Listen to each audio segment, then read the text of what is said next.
Have you ever looked into the face of someone born in the year 1749? Someone who lived before electricity, before America, before photography even existed. And now, almost 3 centuries later, you're seeing them again, not in a painting, not a sculpture, but in a photograph, a real face. Thanks to modern AI technology, these once-forgotten faces have come back to life. And their eyes, though faded by time, still look back at you with a silence that says more than words ever could.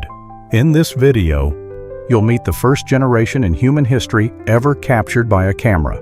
They weren't famous, but they left behind something time couldn't erase: a gaze and a fragment of memory, revived through light, silver, and artificial intelligence. Back when these people were born, the world was still lit by candlelight and oil lamps. No electricity, no radios, no phones, and certainly no internet. They grew up in an era where every sound echoed through quiet villages, and news traveled on foot or through handwritten letters. They lived before the United States declared independence, before the Industrial Revolution. Their world was vast, rugged, mysterious, but also deeply still in a way we rarely experience today. These were people who gathered by the fire, sharing stories passed down by voice, not screens. And when you look into their portraits, you're connecting with a world that no longer exists, a world where life moved slowly, but left a lasting imprint on the soul. In 1839, Louis Daguerre unveiled a discovery that would change everything: the daguerreotype, humanity's first widely adopted photographic technique. It allowed people to preserve real images of one another, without paint or sculpture. The process was anything but simple. It began with a silver-coated copper plate polished until it gleamed like a mirror.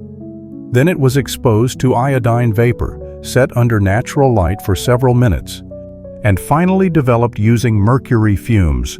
But it wasn't just a process, it was a ritual. The result? A one-of-a-kind image. No negatives, no copies, no edits. When you look at one of these photographs, you're staring at the exact piece of silver that person once sat in front of, nearly 200 years ago. These were the world's first photographs. But more than that, they are relics with a soul, etched in light and time. And the first thing you'll notice? No one is smiling. But not because they were unhappy. Back then, photography required subjects to remain absolutely still for minutes at a time. A smile? Too fleeting, it would blur the image. So they sat motionless, with calm, neutral expressions. And that stillness gave their portraits a haunting depth. No forced smiles, no random poses. Every gaze, every angle was intentional, as if they knew they were leaving behind a piece of themselves in the image. And maybe they did. Because back then, having your photograph taken wasn't casual. It was rare, almost sacred, a moment where you chose how you would be remembered.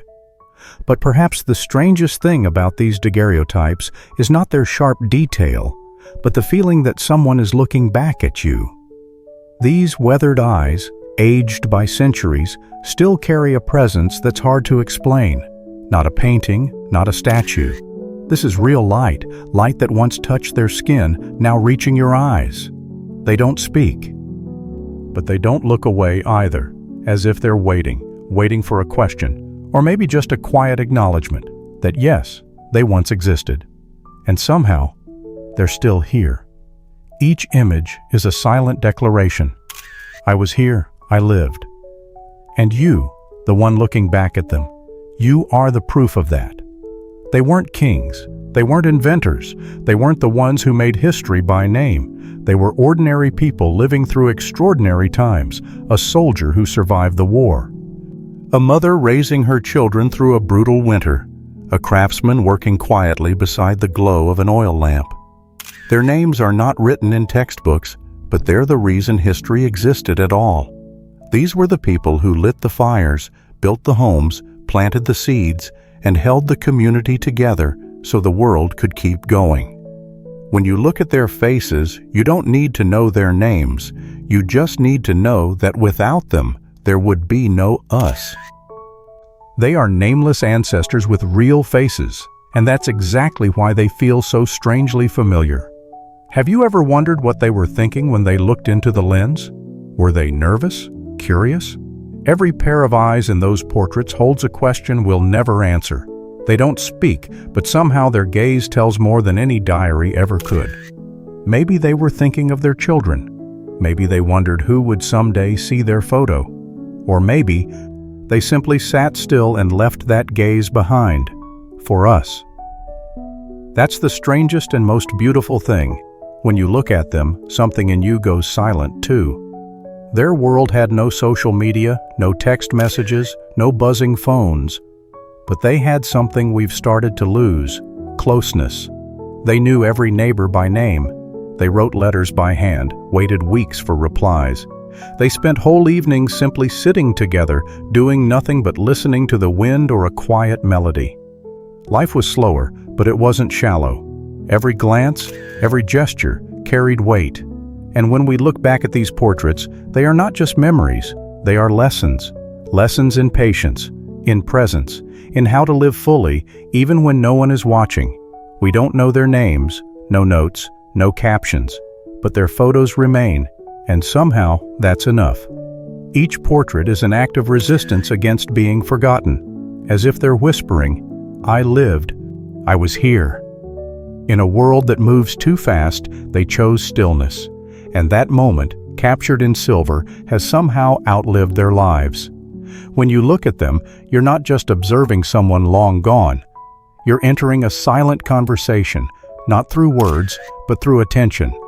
And that attention makes them eternal in their own quiet way.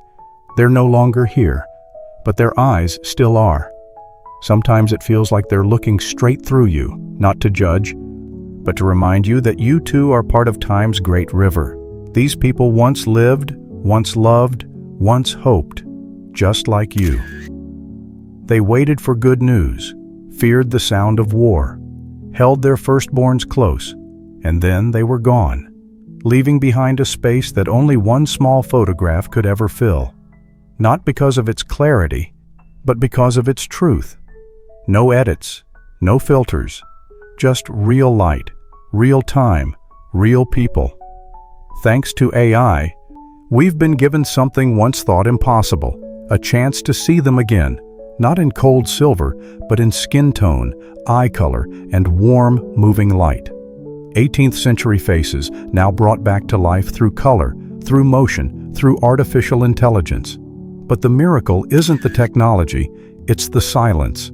A silence that makes us pause, listen, feel. And then you realize you're not just looking at a stranger from 300 years ago, you're looking at yourself in another time. A soul with no name, but the same pain, the same dreams, and the same quiet gaze, hoping to be remembered.